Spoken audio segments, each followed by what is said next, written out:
उस तरीके को उनको ये पेंशन लगती है।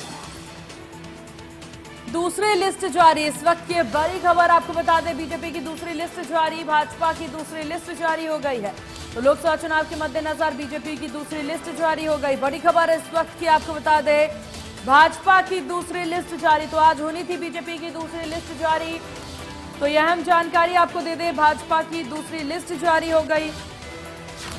तो इस वक्त की बड़ी खबर आपको बता दें, बीजेपी की लोकसभा चुनाव के मद्देनजर ये दूसरी लिस्ट जारी हो गई है। तो इससे पहले भाजपा की पहली लिस्ट जारी हो चुकी है और उसके बाद अब बीजेपी की देखिए दूसरी लिस्ट जारी हो गई। तो बड़ी खबर इस वक्त की आपको बता दें, तो बड़ी खबर करनाल से मनोहर लाल को टिकट। बड़ी खबर इस वक्त की आपको बता दें, करनाल से मनोहर लाल को टिकट मिली है। भाजपा की दूसरी लिस्ट जारी, बड़ी जिम्मेदारी देने की बात पहले से हो रही थी मनोहर लाल को और ये अहम जानकारी सामने आ रही। तो बड़ी खबर इस वक्त की आपको बता दें, जहां करनाल से मनोहर लाल को टिकट, तो भाजपा की दूसरी लिस्ट जारी हो गई, जहां सिरसा से अशोक तंवर बीजेपी के उम्मीदवार बने हैं। तो सिरसा से अशोक तंवर बीजेपी के उम्मीदवार बने हैं और करनाल से मनोहर लाल को टिकट दिया गया है। भाजपा की दूसरी सूची जारी, बड़ी खबर आपको बता दें, बीजेपी की दूसरी लिस्ट जारी हो गई और महत्वपूर्ण नाम इसमें शामिल हैं, जहां सिरसा से अशोक तंवर को, तो करनाल से मनोहर लाल को टिकट। तो करनाल से मनोहर लाल को टिकट, बड़ी खबर आपको बता दें, भाजपा की दूसरी सूची जारी हो गई।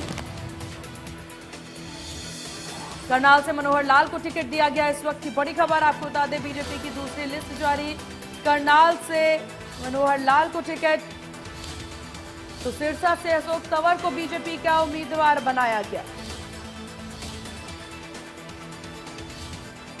तो इस वक्त की बड़ी खबर आपको बता दें, भिवानी से महेंद्रगढ़ सीट से धर्मवीर सिंह को टिकट दिया गया है।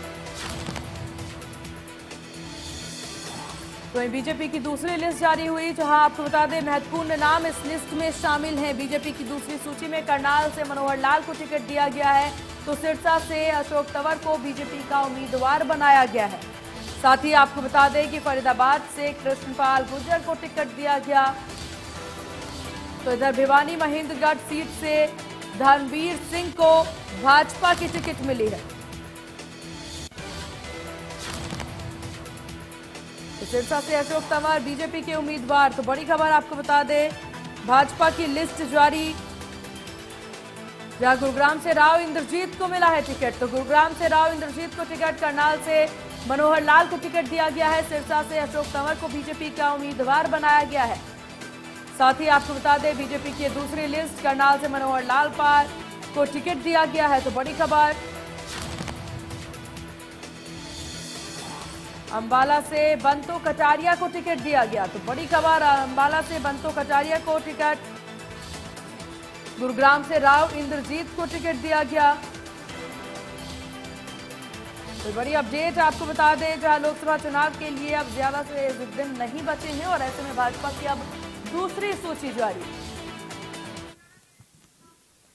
और तमाम जानकारी अपडेट के साथ Haryana bureau chief Deepak Sharma phone line पर हमारे साथ।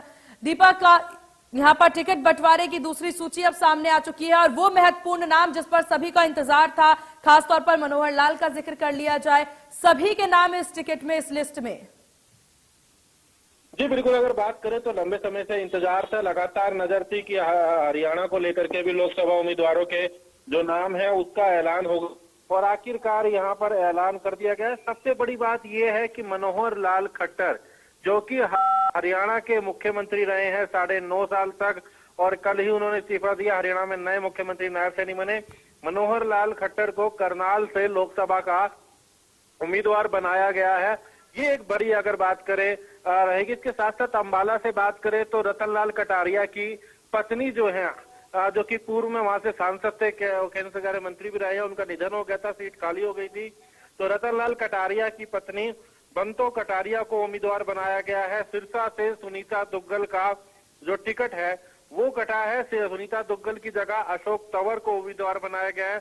अशोक तंवर जो कि पूर्व में पहले कांग्रेस के प्रदेश के अध्यक्ष थे उसके बाद टीएमसी में रहे और अब आम आदमी पार्टी में थे। लंबे समय से आम आदमी पार्टी छोड़कर वो भारतीय जनता पार्टी में आए थे, जिन्हें सिरसा से उम्मीदवार बनाया गया है।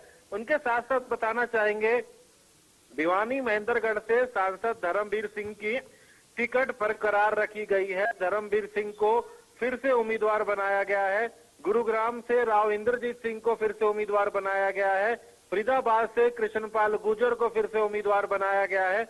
एक और बात बताना चाहेंगे, इन 6 के 6 नामों को लेकर के, चाहे हम इनमें 5 नाम, चाहे फरीदाबाद की बात करें, गुरुग्राम की बात करें, भिवानी महेंद्रगढ़ की बात करें, सिरसा की बात करें, अंबाला की, ये 5 लोकसभा ऐसी है जिसे इंडिया न्यूज हरियाणा ने सबसे पहले प्रदेश के लोगों को बताया था कि अंबाला कटारिया को टिकट दी जाएगी, सिरसा से अशोक तंवर को टिकट दी जाएगी, भिवानी महेंद्रगढ़ से धर्मवीर को उम्मीदवार बनाया जाएगा, गुरुग्राम से राव इंद्रजीत सिंह को उम्मीदवार बनाया जाएगा, फरीदाबाद से कृष्णपाल गुर्जर को उम्मीदवार बनाया जाएगा। यह तमाम नाम पहले बता दी, लेकिन इसमें एक नया नाम जो जुड़ा वो करनाल से मनोहर लाल खट्टर, जो कल तक, एक दिन पहले तक अगर बात करें, वो हरियाणा के मुख्यमंत्री रहे हैं। तो अब पूर्व मुख्यमंत्री मनोहर लाल खट्टर को करनाल से लोकसभा का उम्मीदवार बनाया गया है। जी बिल्कुल, काफी महत्वपूर्ण ये सीट और काफी महत्वपूर्ण यहाँ पर उम्मीदवार भी हैं। दीपक, आप नजर बना के रखिएगा। और इसी बीच हमारे इनपुट एडिटर विपिन परमार हमारे साथ फोन लाइन पर हैं। विपिन जी, यहाँ करनाल की सीट का जिक्र कर लेते हैं। मनोहर लाल को यहाँ से टिकट दिया गया है, भिवानी महेंद्रगढ़ से धर्मवीर सिंह को टिकट दिया गया है। ये सारे सीट महत्वपूर्ण है, लेकिन करनाल की भूमिका इस वक्त काफी महत्वपूर्ण है। बिल्कुल, और सबसे बड़ा जवाब विपक्ष को, आज विपक्ष लगातार एक सवाल पूछ रहा था कि आखिर ये बदलाव किया क्यों गया। तो ऐसे में जिस तरीके से ये नई जिम्मेदारी मनोहर लाल पूर्व मुख्यमंत्री हरियाणा प्रदेश को दी गई है, उन्हें जो है वो कहीं ना कहीं डायरेक्शंस जो हैं वो सेंटर से मिल चुकी थी कि आपको जो है आप स्टेट से निकलकर सेंट्रल पॉलिटिक्स में, यानी कि केंद्र की पॉलिटिक्स की ओर आना है। और इसी को लेकर तैयारी जो है वो कर दी गई। 48 घंटे के अंदर जो है वो पूरा का पूरा जो सियासी समीकरण या उठापटक हुई, उसका निचोड़ ये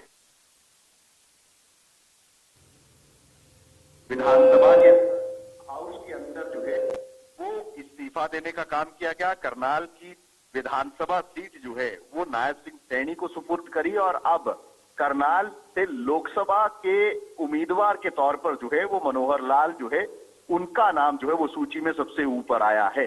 अब ऐसी परिस्थिति में कहीं ना कहीं अगर बात करें तो विपक्ष को भी जवाब मिल गया और कहीं ना कहीं मनोहर लाल, जो कि कल तक अगर बात करें जिस तरह से सरकार, जिस तरह से मेरे सहयोगी दीपक बता भी रहे थे कि कल तक सीएम थे, लेकिन अब कहीं ना कहीं उनके रोल जो हैं वो पार्टी आला कमान की ओर से जो उन्हें जिम्मेदारी दी गई या जो टास्क दिया गया है, अब देखना यह होगा कि उस टास्क को लेकर कितनी प्रेपरेशन, कितनी तैयारी के साथ मनोहर लाल जो है वो करनाल के रण में उतरते हैं। बिल्कुल, और विपिन जी, यहाँ पर ये कहना कितना सही होगा कि बीजेपी की चुनौती खुद से है, क्योंकि पिछले लोकसभा चुनाव की बात कर ली जाए, 10 की 10 सीटें बीजेपी के खाते में थी।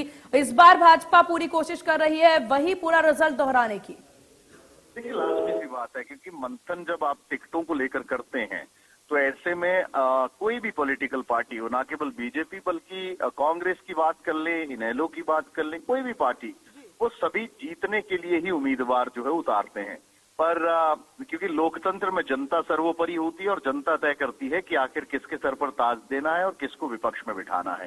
तो ऐसी परिस्थिति में अभी जिस तरह से मंथन किया गया, जिस तरह से मेरे सहयोगी बता रहे थे, इंडिया न्यूज हरियाणा की ओर से जो पुख्ता जानकारी पैनल्स को लेकर स्क्रीनिंग कमेटी में जो नाम गए थे, उसमें कई चीजें, कई नाम चल रहे थे, लेकिन इंडिया न्यूज हरियाणा ने प्रबलता के साथ और प्रमुखता के साथ जो पुख्ता जानकारी थी, यानी कि जो नाम थे, चाहे वो भिवानी महेंद्रगढ़ सीट को लेकर धर्मवीर सिंह का नाम हो, चाहे बंतो कटारिया का नाम हो, इसके अलावा अगर बात करें गुरुग्राम और फरीदाबाद की सीट पर अगर बात करें उम्मीदवारों की बात की जाए, राव इंद्रजीत सिंह और साथ ही साथ कृष्णपाल गुर्जर का नाम हो, सब नाम जो है वो पहले से ही प्रमुखता के साथ हमने बता दिए थे। विश्वसनीय सूत्रों से ये खबरें चलाई थी और उसी खबर पर अब तस्दीक जो है, मुहर जो है वो लगती नजर आ रही है।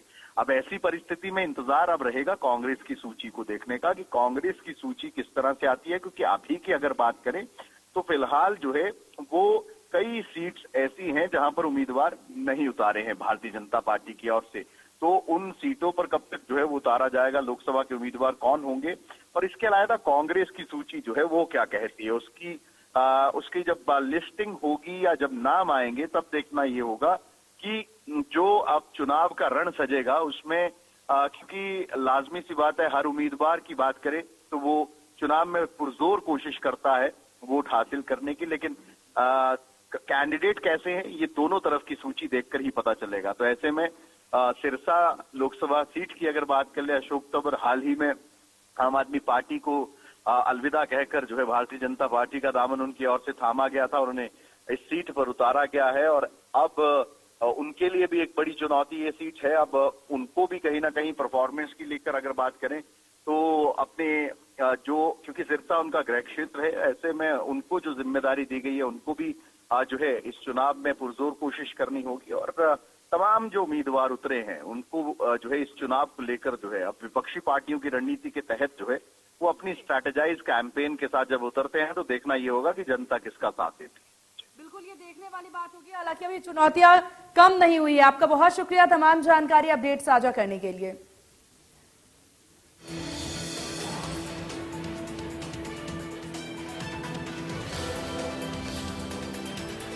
और करनाल से ज्यादा जानकारी के साथ हमारे संवाददाता महेंद्र सिंह हमारे साथ बने हुए हैं। करनाल सीट बहुत महत्वपूर्ण है महेंद्र इस वक्त और यहां से उम्मीदवार हैं वो चेहरा भी काफी ज्यादा अहम है। किस तरह की तस्वीरें आप सामने आ रही है नाम ऐलान के बाद?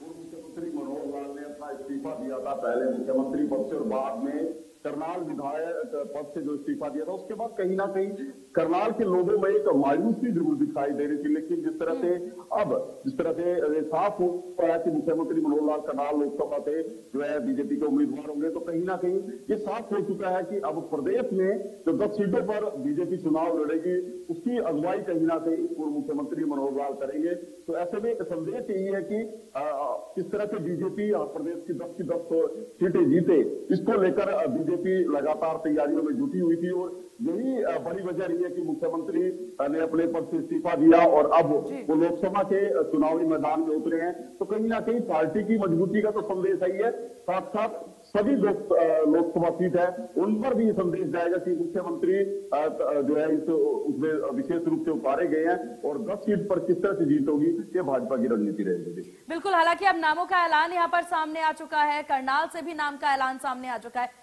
देखा जाए तो ये सारी चीजें पहले से प्री प्लान ही मानी जा सकती है क्योंकि भाजपा बहुत सोच समझ करके ग्राउंड पर उतरती है या फिर कोई ऐलान करती है। अब ऐसे में नाम सामने आए हैं तो भाजपा कार्यकर्ताओं में खासतौर पर यहाँ पर मनोहर लाल के समर्थकों की बात कर ली जाए तो उनके द्वारा किस तरह की प्रतिक्रियाएं सामने आ रही हैं क्योंकि नाम का ऐलान हो गया है, अब बहुत कड़ी टक्कर देखने को मिलेगी इस सीट पर। जरूर देखिए जिस तरह से पहले से ही लगभग इस तरह के कयास लगाए जा रहे थे क्योंकि जब मनोहर लाल जी ने इस्तीफा दिया था मुख्यमंत्री पद से उसके बाद ये संभावनाएं व्यक्त की जा रही थी कि मुख्यमंत्री करनाल लोकसभा से उम्मीदवार हो सकते हैं और उसी बात पर मुहर भी अब लग चुकी है कि उनकी दावेदारी उनकी जो उम्मीदवारी थी वो घोषित कर दी गई है। तो ऐसे में लोगों में अब काफी उत्साह है और जहां तक बात की जाए करनाल लोकसभा सीट की तो पहले भी करनाल लोकसभा सीट जो बीजेपी सांसद रही हैं उन्होंने एक बड़े मार्जिन से जीती, पूरे देश भर में दूसरे नंबर। बिल्कुल, और महेंद्र इस बीच एक और सवाल यहाँ उठ जाता है क्योंकि करनाल सीट की बात हो रही है, भाजपा ने एकदम मजबूत उम्मीदवार जो है करनाल सीट से उतार दिया है। ऐसे में जमीनी स्तर पर ग्राउंड जीरो से क्या रिपोर्ट सामने आ रही है विपक्षियों को लेकर के खासतौर पर कि यहाँ पर जब मनोहर लाल सामने होंगे मैदान में तो विपक्षी के लिए कितनी बड़ी चुनौती है एक मजबूत उम्मीदवार को उतारना इस सीट से?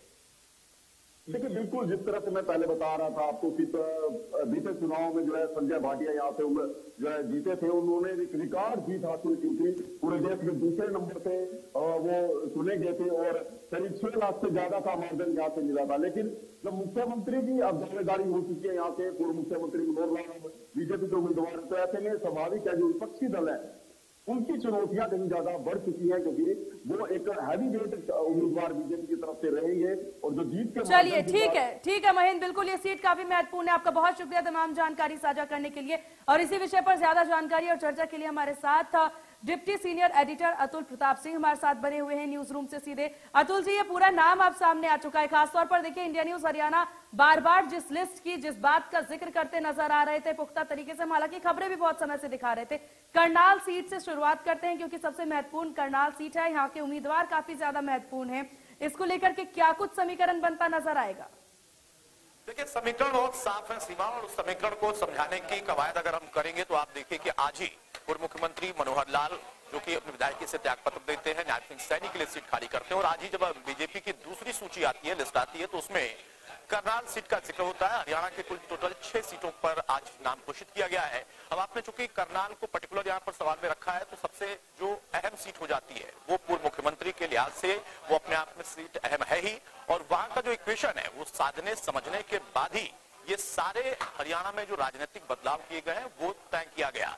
ऐसा सिर्फ 1-2 दिन या 1 महीने की भीतर की रिपोर्ट नहीं है, बल्कि लगातार बीजेपी आला कमान, संगठन, सरकार, उसके साथ साथ आरएसएस, तमाम जो फोर्सेस हैं वो अपने अपने संगठन के हिसाब से रिपोर्ट तैयार कराते हैं, और फिर किस नाम पर कहां पर सहमति बने या फिर कौन हमारा जिताऊ कैंडिडेट हो ये तय किया जाता है। इसीलिए करनाल सीट से पूर्व मुख्यमंत्री का नाम घोषित कर दिया गया है। बाकी अन्य जगहों पर आप देखें, चाहे फरीदाबाद, तो वहां पर गुर्जर साहब पर अभी भरोसा वैसे ही है। राव साहब को गुरुग्राम से टिकट दिया गया। इसके साथ साथ आप जाइए कि अशोक तंवर जो कि अभी अभी ताजा आम आदमी पार्टी छोड़कर बीजेपी में शामिल हुए, सिरसा से उनको भी टिकट दिया गया। तो ये कुछ ऐसे नाम हैं जो कि अहम थे, और इनकी जीत ज्यादा बेहतर तरीके से हो सकती थी जिताऊ कैंडिडेट के तौर पर। उनकी उस इलाके में पकड़ है। एक पूर्व उनको बीजेपी में शामिल कराया गया, फिर उनके नाम पर सहमति बन गई, क्योंकि तभी तुरंत वो आए थे, और बीजेपी की तरफ से कई कैंडिडेट थे जो अपना दावा ठोक रहे थे।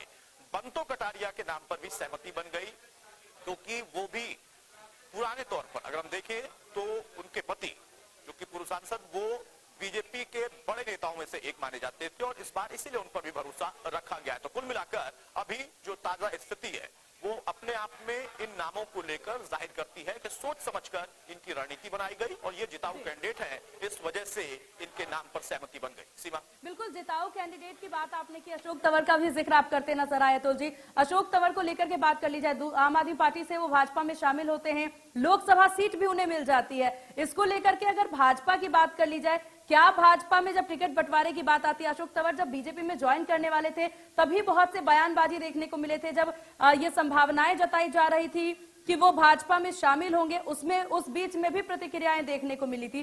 अब देखने वाली बात होगी किस तरह की तस्वीरें निकलकर सामने आती है। आपका बहुत शुक्रिया अतुल जी हमारे साथ जुड़ने के लिए और तमाम जानकारी साझा करने के लिए।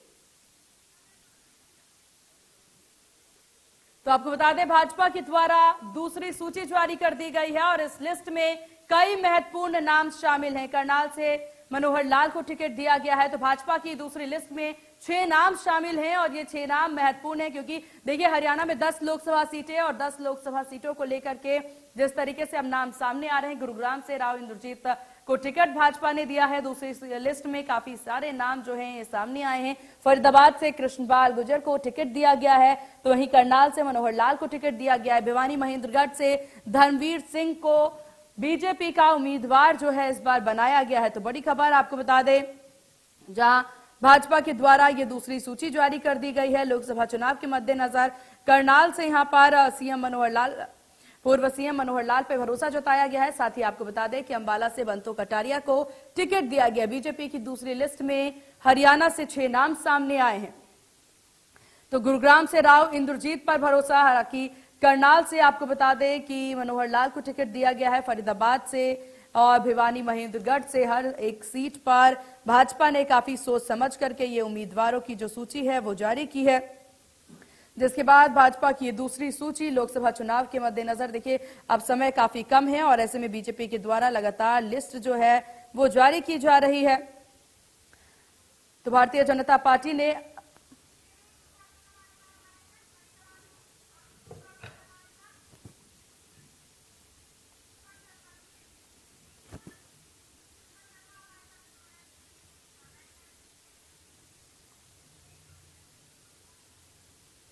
और चलिए ज्यादा जानकारी के साथ हमारे गुरुग्राम और फरीदाबाद से हमारे सहयोगी बने हुए हैं। गुरुग्राम से ब्यूरो चीफ दीपक शर्मा हमारे साथ बने हुए हैं। दीपक, का गुरुग्राम सीट की बात कर लेते हैं। गुरुग्राम से महत्वपूर्ण नाम अब सामने आ चुके हैं। गुरुग्राम को लेकर के जो नाम सामने आया है भाजपा की तरफ से, उसको लेकर के किस तरह की अटकलें, क्या कुछ तस्वीरें? लाइव डिजिटल पे है ना, लाइव डिजिटल पे लाइव है।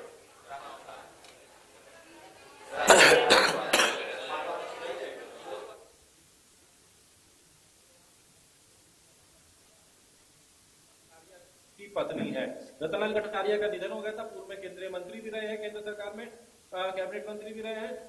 उनके बाद अगर बात करें, क्योंकि एक जो चेहरा था वो इंडिया न्यूज हरियाणा ने सबसे पहले ये बात कही थी कि बंतो कटारिया को ही अब यहाँ से लोकसभा से उम्मीदवार बनाया जाएगा। मजबूत नाम था उनका और एक नाम के साथ ये कहा था कि ये बंतो कटारिया ही उम्मीदवार होगी। उनको मौका दिया गया है। सिरसा से सुनीता दुग्गल की टिकट कटी है। सिरसा लोकसभा की बात करें तो सुनीता दुग्गल की टिकट काटी गई है, जो कि वहां पर सांसद थी पूर्व में। अब अगर बात करें वहां से अशोक तंवर को मौका दिया गया। अशोक तंवर जो कि आम आदमी पार्टी से भारतीय जनता पार्टी में आए थे। इससे पहले वो टीएमसी में और उससे पहले वो कांग्रेस में रहे हैं। कांग्रेस में प्रदेश कांग्रेस के अध्यक्ष भी रहे थे और अब लंबे समय से वो आम आदमी पार्टी में थे, जिसके बाद उन्होंने अगर बात करें आम आदमी पार्टी को छोड़ करके बीजेपी ज्वाइन करी थी और उन्हें सिरसा से उम्मीदवार बनाया गया। उसी के साथ साथ अगर हम भिवानी महेंद्रगढ़ से बात करें तो धर्मवीर सिंह जो कि सांसद वहां से हैं और उनको ही मौका दिया गया है। हालांकि इससे पहले कभी भूपेंद्र यादव का नाम आया था, लेकिन भूपेंद्र यादव को अलवर से उम्मीदवार बनाने के बाद यहाँ से दो ही नाम थे, धर्मवीर सिंह और सुधा यादव, जिसमें धर्मवीर सिंह सबसे मजबूत नाम था। और इंडिया न्यूज में काफी सोच समझ के देखा जाए इस बार ये नाम का ऐलान किया गया है। खासा गुरुग्राम सीट की अगर बात कर लें, क्योंकि गुरुग्राम सीट से राव इंद्रजीत को यहाँ पर टिकट दिया गया है, इसको लेकर के किस तरह का समीकरण बैठता नजर आ रहा है गुरुग्राम सीट से?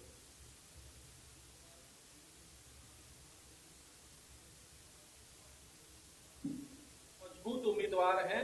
10 लोकसभा में अगर बात करें तो राव इंद्रजीत सिंह, क्योंकि अहिरवाल से कद्दावर नेता कहा जाता है राव इंद्रजीत सिंह को। हालांकि इस बार यह भी चर्चा थी कि राव इंद्रजीत की जगह उनकी बेटी आरती राव को मौका दिया जाए, लेकिन राव इंद्रजीत सिंह ने यह स्पष्ट करा था वो खुद ही लोकसभा लड़ेंगे। अभी उनकी जो बेटी है वो विधानसभा लड़ना चाहती है, भविष्य में वो विधानसभा का चुनाव लड़ना चाहती है आरती राव, इसलिए वो लोकसभा का चुनाव खुद लड़ना चाहेंगे। और ऐसे में राव इंद्रजीत सिंह जो कि केंद्र सरकार में राज्य मंत्री है, इससे पहले भी अगर मोदी सरकार का जो पहले कार्यकाल था उसमें भी केंद्र सरकार में राज्य मंत्री थे, उससे पहले क्योंकि वो कांग्रेस में थे और कांग्रेस सरकार में भी वो राज्य मंत्री थे, तो कद्दावर नेता हैं, लगातार यहाँ से सांसद बनते आए हैं। अगर बात करें तो लगातार यहाँ से सांसद बने, केवल 99 का एक चुनाव हारे थे, वो भी सुधा यादव से चुनाव हारे थे, तब वो कांग्रेस के नेता थे, लेकिन उसके बाद से लगातार 2004 से लगातार यहाँ से चुनाव जीतते हुए हैं। और एक बार फिर से भारतीय जनता पार्टी ने राव इंद्रजीत सिंह को मौका दिया है। राव इंद्रजीत सिंह, क्योंकि वो एक नाम पुख्ता था कि राव इंद्रजीत की बजाय कोई विकल्प कहे तो पार्टी के पास इस गुरुग्राम लोकसभा से नहीं था, ये कहा जा सकता है।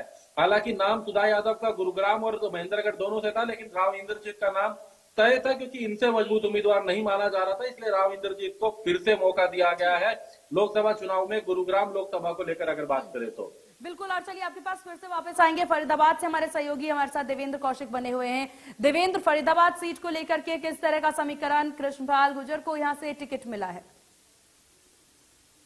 देखिए, तमाम कयासों और अटकलों के बीच में तीसरी बार भारतीय जनता पार्टी ने केंद्रीय राज्य मंत्री कृष्णपाल गुर्जर पर भरोसा जताया है और तीसरी बार अब वो मैदान में होंगे। और जिस तरह से अगर भारतीय जनता पार्टी के तमाम और कैंडिडेट या उम्मीदवार, संभावित उम्मीदवारों की बात करें तो पूर्व कैबिनेट मंत्री विपुल गोयल और जो मौजूदा तिगांव विधानसभा से राजेश नागर विधायक हैं, उनकी तरफ से भी अपनी दावेदारी जताई जा रही थी, लेकिन भारतीय जनता पार्टी ने तीसरी बार केंद्रीय राज्य मंत्री कृष्णपाल गुर्जर के नाम पर मोहर लगा दी है। और इसके पीछे साफ तौर से अगर कृष्णपाल गुर्जर के कद की बात करें तो चूंकि पूरे देश में 2019 के चुनाव में तीसरे नंबर पर बड़े मार्जिन से वो यहाँ से उन्होंने जीत दर्ज की थी, और इसके साथ साथ में वो करीब जो मोदी सरकार की जो कैबिनेट है उसमें करीब 15 ऐसे मंत्रियों में वो शुमार हैं जिसमें दोनों टर्म्स में वो केंद्रीय राज्य मंत्री रहे हैं। बाकी जो मंत्रियों को हटाया भी गया और नए बनाए भी गए, लेकिन कृष्णपाल गुर्जर लगातार पिछले 5 साल और इस बार भी लगातार 5 साल मंत्री रहे हैं केंद्र में, तो मोदी और अमित शाह का उन पर भरोसा रहा है। और अगर फरीदाबाद में उनके कामकाज की भी बात करें तो उनकी तरफ से जिस तरह से फरीदाबाद की कनेक्टिविटी को लेकर उन्होंने लगातार प्रयास किए, क्योंकि पहले टर्म्स में जब वो सड़क राज्य मंत्री थे तो उस वक्त भी जो NH-19 को लेकर फ्लाईओवर बनाने का जो श्रेय है उनको जाता है, करीब 2000 करोड़ रुपए की राशि उसमें खर्च की गई थी। और इसके साथ साथ में अन्य अगर दिल्ली मुंबई वडोदरा एक्सप्रेस भी की भी बात करें, लगातार वो अपने लोकसभा क्षेत्र को लेकर लगातार प्रयास करते रहे, चाहे ग्रेटर नोएडा, ग्रेटर फैजाबाद की कनेक्टिविटी को जोड़ने के लिए मजाबली पर बनाए जा रहे यमुना पुल को लेकर बातों। हालांकि ये कहा जा सकता है कि पिछले लगातार 8 साल से वो पुल का निर्माण पूरा नहीं हुआ, लेकिन अब उसका भी शुरुआत होने जा रही है। तो कह सकते हैं चूंकि कयास पहले से ही इस बात को लेकर तमाम लोगों में लगाए जा रहे थे।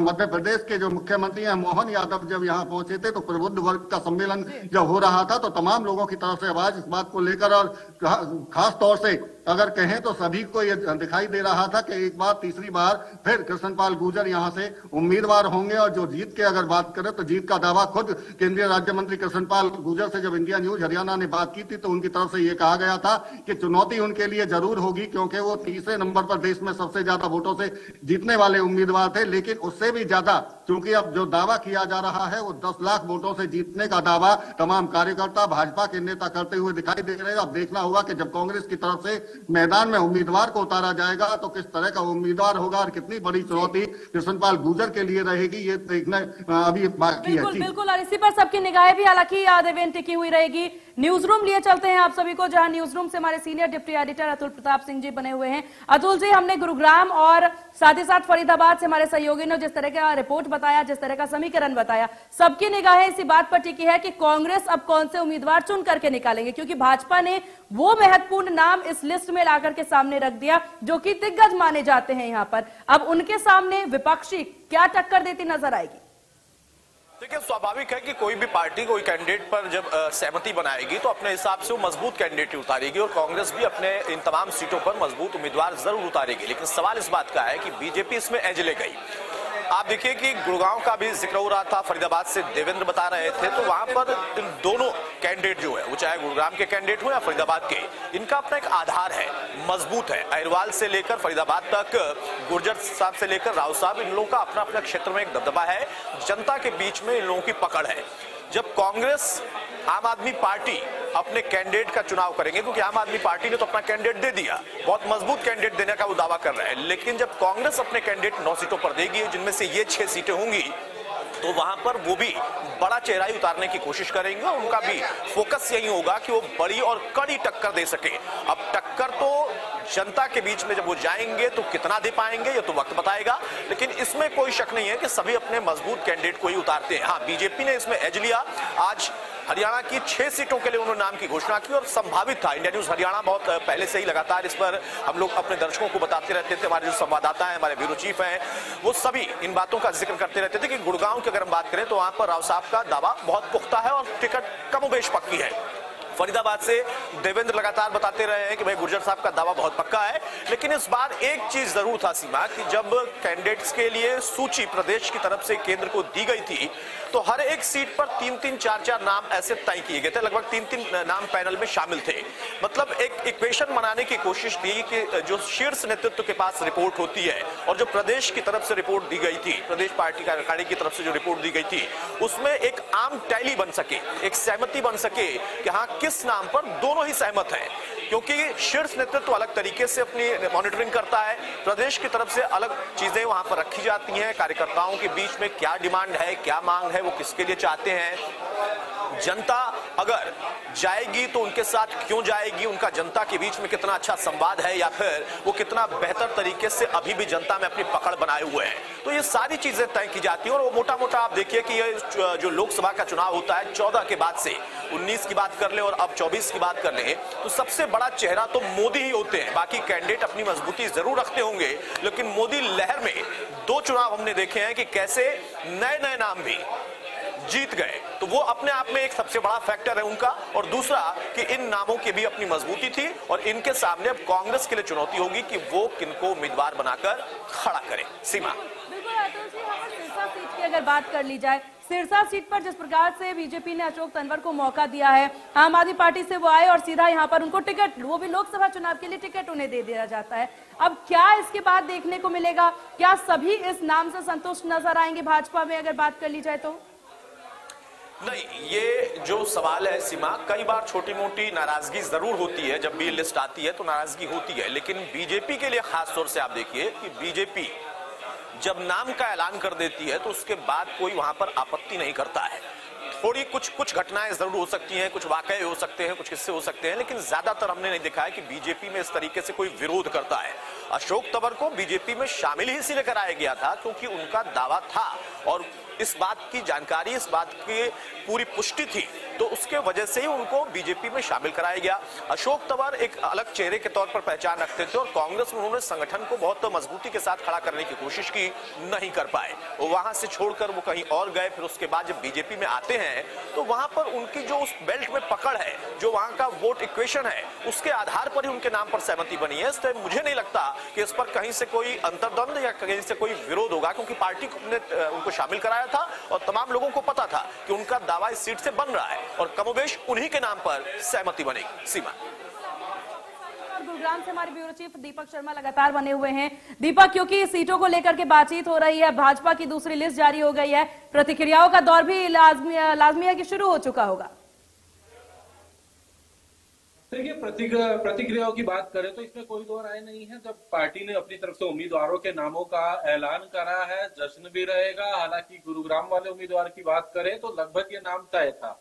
इंडिया न्यूज हरियाणा ने पहले ही बताया था कि एक सप्ताह पहले ये जानकारी दी थी जब प्रदेश भाजपा चुनाव समिति की बैठक हुई थी कि यहाँ से नाम राव इंद्रजीत का ही रहेगा, राव इंद्रजीत को ही उम्मीदवार बनाया जाएगा। इसी के साथ साथ अगर बात करें फरीदाबाद से कृष्णपाल गुर्जर का नाम रहेगा, ये भिवानी मंदरगढ़ से धर्मवीर का नाम रहेगा। लेकिन इसमें कोई दो राय नहीं, जब टिकट कंफर्म होती है तमाम कार्यकर्ता पहुंचते हैं, जश्न का माहौल होता है, तमाम लोग यहाँ पर जरूर पहुंचेंगे और कहीं ना कहीं चुनावी तैयारियां और तेज हो जाएंगी। राव इंद्रजीत लगातार पिछले कई दिनों से अपने क्षेत्र में अलग अलग क्षेत्रों में जाकर के प्रचार कर रहे थे। यही हमने कृष्णपाल गुर्जर के लोकसभा क्षेत्र में देखा, यही भिवानी मंदरगढ़ में तमाम उम्मीदवार थे। हालांकि सिरसा में उम्मीदवार को बदला गया है, वहां पर सुनीता दुग्गल की बजाय अशोक तंवर को उम्मीदवार के तौर पर उतारा गया है। अंबाला का भी लगभग तय था और इंडिया न्यूज हरियाणा ने सबसे पहले बात बताई थी कि रतनलाल कटारिया की पत्नी बंतो कटारिया को ही नाम जो है उम्मीदवार बनाया जाएगा। हालांकि पैनल में बंतो कटारिया के साथ कृष्ण बेदी का नाम भी भेजा गया था, लेकिन बंतो कटारिया का नाम लगभग तय माना जा रहा था। लेकिन आज की सूची में जो सबसे बड़ा नाम है वो नाम है मनोहर लाल खट्टर का। मनोहर लाल खट्टर जो 9.5 वर्ष तक हरियाणा के मुख्यमंत्री रहे, कल उन्होंने इस्तीफा दिया था और अब नायब सिंह सैनी हरियाणा के नए मुख्यमंत्री बने थे। उसके बाद मनोहर लाल खट्टर को लोकसभा का उम्मीदवार बनाया गया है।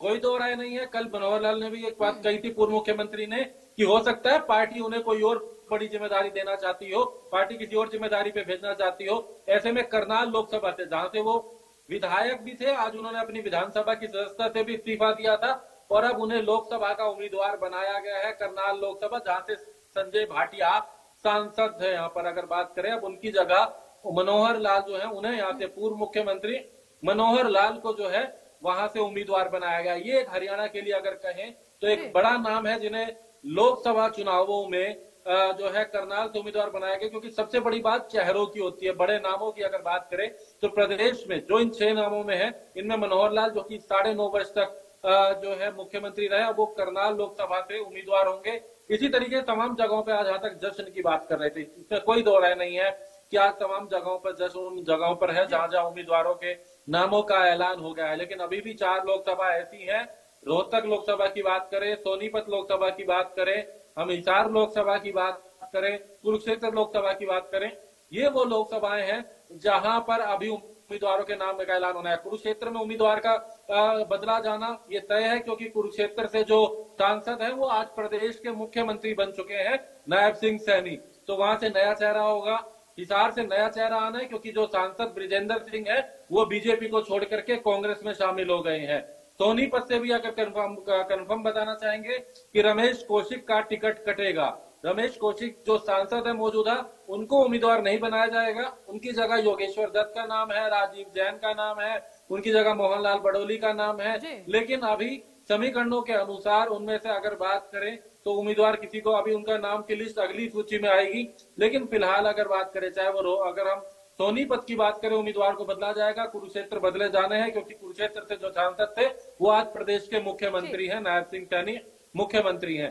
तो सोनीपत, कुरुक्षेत्र, हिसार, ये वो जगह है जहाँ नए चेहरे सामने हम देखेंगे। तो ऐसे में अगली सूची में उनका भी नाम होगा। बाकी जगहों पे हम बात करें, 6 जगह ऐसी हैं जहां जश्न है। एक रोहतक को लेकर के भी बात करें तो अभी अरविंद शर्मा के नाम को लेकर के पार्टी विचार कर रही है। कहा यह भी जा रहा है कि बिल्कुल ही नया चेहरा वहां से भी सामने आ सकता है, लेकिन 6 लोकसभा को लेकर ऐलान हो चुका है। 6 लोकसभा में सबसे बड़ा नाम मनोहर लाल का है, जिन्हें करनाल से उम्मीदवार बनाया गया है। मनोहर लाल जिन्होंने 9.5 वर्ष तक हरियाणा के बतौर मुख्यमंत्री हरियाणा की पूरी बागडोर संभाली और कल ही उन्होंने मुख्यमंत्री पद से इस्तीफा दिया। पूरी कैबिनेट भंग हुई, नया चेहरा सामने आया, उनकी जगह नाथ सैनी मुख्यमंत्री बने। लेकिन अब मनोहर लाल को बिल्कुल बहुत सी चीजें इस वक्त हरियाणा की राजनीति में दीपक चल रही है। अतुल जी हमारे साथ लगातार बने हुए हैं न्यूज रूम से, senior deputy editor. Atul ji, यहाँ पर बात चलिए, ये मानने वाली बात है और इस बात से कोई मनाही नहीं हो सकती कि राजनीतिक दल, राजनीतिक पार्टी जब कोई फैसला लेती है, खासतौर पर वो पार्टी जो सत्ता में हो, अगर कोई फैसला लेती है तो बहुत सोच समझ करके फैसला लेती है। लेकिन मौजूदा समय की बात कर ली जाए, लोकसभा चुनाव बहुत नजदीक, ऐसे में भाजपा के द्वारा जिस तरह का फैसला हरियाणा में लिया गया, सबसे बड़ा फैसला मुख्यमंत्री बदलना, गठबंधन टूट जाना, इस सब को लेकर के क्या लगता है कि इस बार भाजपा के लिए क्या यही फैसला चुनौती बनती नजर आएगी? देखिए, राजनीति में जो चुनौतियां होती हैं उन चुनौतियों को स्वीकारा जाता है और जो नहीं स्वीकारता है वो राजनीति नहीं कर रहा होता है। क्योंकि पिछले कुछ सालों में आप देखिए कि कई पार्टियां ऐसी हैं जो कि वाकई सिर्फ कहने को राजनीतिक पार्टी रह गई हैं, वो ट्विटर पर रह गई हैं, वो सोशल मीडिया पर रह गई हैं, लेकिन जनता के बीच में नहीं है। अब यहाँ पर जब आप ये कहती हैं कि हाँ, जो नामों की घोषणा की गई है तो बाकी जो दल है उसको कभी गठबंधन में साथ में थे, क्या वो चुनौती होंगे? तो उसके भी इक्वेशन अलग होते हैं। उसकी आम चर्चा देखिए चल रही है कि भाई वो भी सोचा समझा फैसला है, दिखावे के लिए गठबंधन टूटा है या फिर नहीं टूटा है, इसको लेकर कांग्रेस सवाल खड़ा कर रही है। उसके साथ साथ जब इंडी गठबंधन हरियाणा में एक साथ जा रहा है तो वहां पर आम आदमी पार्टी के पास इतना ही है कि वो अपने कैंडिडेट को जिताए कांग्रेस के साथ समर्थन लेके, जनता के आशीर्वाद से, और बाकी जगहों पर कांग्रेस का वो समर्थन करे, कांग्रेस को मजबूत करे। अब वो कैंडिडेट कितने मजबूत होंगे, क्योंकि ये चुनाव, जैसा दीपक अभी बता रहे थे कि आज की सूची में सबसे बड़ा जो नाम है वो पूर्व मुख्यमंत्री मनोहर लाल का ही, और 2014 में जब पहली बार वो चुने गए और फिर उनका नाम आया तब भी उन्होंने चौंका दिया था। उनके नाम की कहीं कोई मार्केट में चर्चा नहीं थी, लेकिन जब उनका नाम आया तो लोग चौंके और फिर 9.5 साल उन्होंने शानदार तरीके से अपनी सरकार चलाई। आज फिर जब उनका नाम लोकसभा के लिए आता है तो इस बात को आप समझिए कि उनका कद कितना बड़ा है, क्योंकि मोदी के साथ सांगठनिक तौर पर वो पहले से काम कर चुके हैं और अब जो कि वो सरकार का भी अनुभव उनको हो चुका है, तो उनका केंद्र की तरफ उनको ले जाना ये पार्टी ने तय किया। और इसी आधार पर बाकी अन्य जगहों के नामों की भी चर्चा, जो कि दीपक बता रहे थे कि उनको इसी वजह से उनके नाम पर सहमति बनी है। अब इनके आगे, खुद इन कैंडिडेट के आगे, और सबसे बड़ा चेहरा जो मैं बार बार कह रहा हूं कि ये जो लोकसभा का चुनाव होता है, पिछले 14 से लेकर जब भी ये चुनाव हो रहे हैं, वहां पर मोदी फैक्टर एक बहुत बड़ा फैक्टर होता है। जो जनता होती है वो ये देखती है या सोचती है कि दूसरे दलों के पास अगर इनके कैंडिडेट को हम जिता दें, मान लीजिए बहुत मजबूत कैंडिडेट किसी पार्टी ने उतार दिया इनके सामने, लेकिन जनता ये सोचती है कि अगर इनके कैंडिडेट को भी हम जिता देंगे, चलिए मानते हैं इसको हम जिता ही देते हैं, लेकिन क्या वाकई चेहरा इस नेतृत्व के पास है, उस गठबंधन के पास है? वहां पर कौन होगा प्रधानमंत्री? क्योंकि यहां पर तो तय है कि प्रधानमंत्री कौन होगा और वो बहुत मजबूत शख्सियत है, उन्होंने बार बार इस बात को साबित किया है। तो उनके सामने उनके कैंडिडेट को क्यों ना जनता जिताए, ये एक परसेप्शन बनता है और इसी आधार पर जनता अपना वोट भी करती है। इस वजह से ये कैंडिडेट भी मजबूत होते हैं और इनका नेतृत्व, इनका जो चेहरा है वो ऑलरेडी मजबूत है। सीमा, बिल्कुल, ये चेहरा बहुत मजबूत है और जो की बात आपने कही है, ये पूरा समीकरण भाजपा पर किस प्रकार से असर करता नजर आएगा, ये देखने वाली बात होगी। आपका बहुत शुक्रिया तमाम जानकारी साझा करने के लिए। दीपक, आपका भी बहुत शुक्रिया तमाम जानकारी साझा करने के लिए। और ये देखिए लिस्ट आपके टीवी स्क्रीन पर, तो हरियाणा से लिस्ट आप देख सकते हैं, जहां अंबाला से बंतो कटारिया का नाम सामने आ रहा है। जहां सिरसा की बात कर ली जाए तो अशोक तंवर को सिरसा से बीजेपी ने उम्मीदवार बनाया है। करनाल से मनोहर लाल खट्टर को उम्मीदवार बनाया गया है।